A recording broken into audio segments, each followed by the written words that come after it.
I've seen too many people grab the cheapest bench press they can find, only to end up wrestling with a wobbly frame, a stuck slug, and a machine that can't actually take the size of the work they need to press.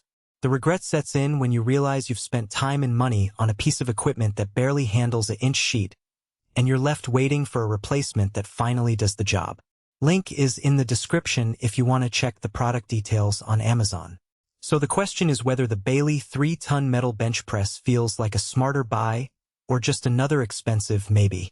When you walk into a small metal shop, the first thing you notice is the amount of floor space taken up by dedicated tools: one machine for punching, another for flaring, a third for shearing. The temptation to buy a separate, low-cost unit for each task is strong, but the reality is you end up with a collection of devices that each have their own maintenance quirks and space demands. That's why a multifunction bench press can be a game-changer, provided it actually lives up to the promise of doing several jobs in one sturdy package. The Baileigh BP3 positions itself right in that niche.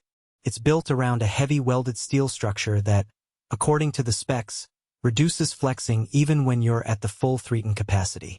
In a real-world setting, that means you can press a 3-ton load on a 12-inch throat without the whole thing sagging, which is the kind of stability you need when you're trying to punch a clean hole in a 10-gauge steel plate.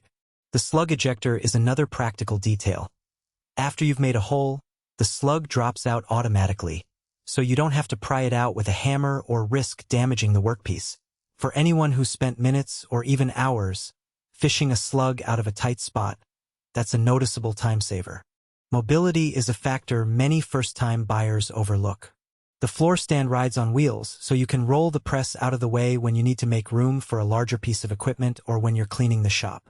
In my own small garage, that little set of lockable wheels has prevented a couple of near misses where a heavy bench press was unintentionally nudged into a workbench. Of course, you'll want to lock those wheels before you start a press cycle. Otherwise, you could end up with a subtle shift that throws off your alignment.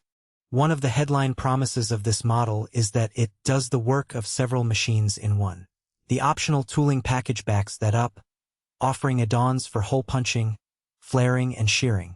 In practice, you could start the day punching a series of inch holes in a sheet, then swap to a flaring die to finish a tube assembly, and finish with a shear blade to trim excess material, all without moving to a different bench. That kind of flexibility is especially valuable for hobbyists or small shop owners who can't justify buying a dedicated punch press, a separate flaring tool, and a shear for occasional use. But the BP3 isn't a universal solution. The 12-inch throat limits the maximum width of the workpiece you can handle, so if you regularly need to press larger panels, you'll quickly find the machine restrictive. The 3-inch stroke is generous for many operations: deep drawing, forming curves, and even limited bending, but it won't replace a hydraulic press when you need longer travel or higher force over a broader area. The price point, while not disclosed here, is certainly higher than a budget-only bench press that offers just the basic function. If you're a DIYer who only needs to press a few small parts a month, that extra spend may not translate into real value. Who should buy it? Think of anyone who runs a low-volume metal fabrication shop, an automotive repair shop that does occasional custom work, or a serious hobbyist who builds things like brackets, enclosures, and small frames on a regular basis.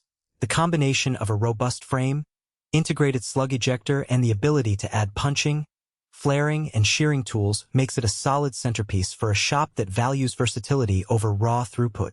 If you already own separate machines for each function, you might not see enough upside to replace them, but if you're looking to consolidate, this press offers a clear path. Who should skip it?